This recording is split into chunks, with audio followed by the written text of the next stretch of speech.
Katastrofit, konfliktit ja ilmastokriisi pakottavat ihmisiä pois kotoaan pakolaisiksi enemmän kuin koskaan aiemmin.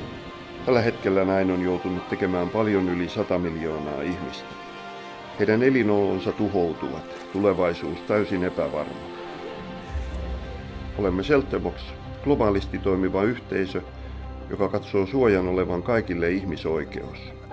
Suoja on elinolosuhteissa kaiken muun perustaa. Perusedellytys eloon jäämiselle, vakaudelle, ihmisarvolle.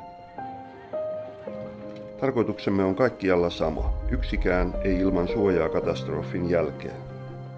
Bana ait, hani orayı fermuarı çektiğim zaman diyorum, hani kafam rahat.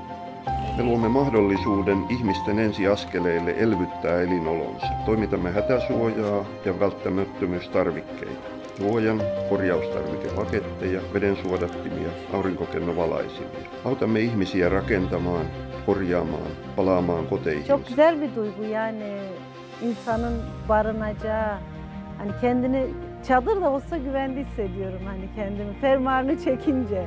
Kuuntelemme mitä eri yhteisöt tarvitsevat, niin että osaamme tehokkaasti auttaa monisyisissäkin tilanteissa. Toimme toimittamalla oikeanlaisia hätäsuojatarvikkeita.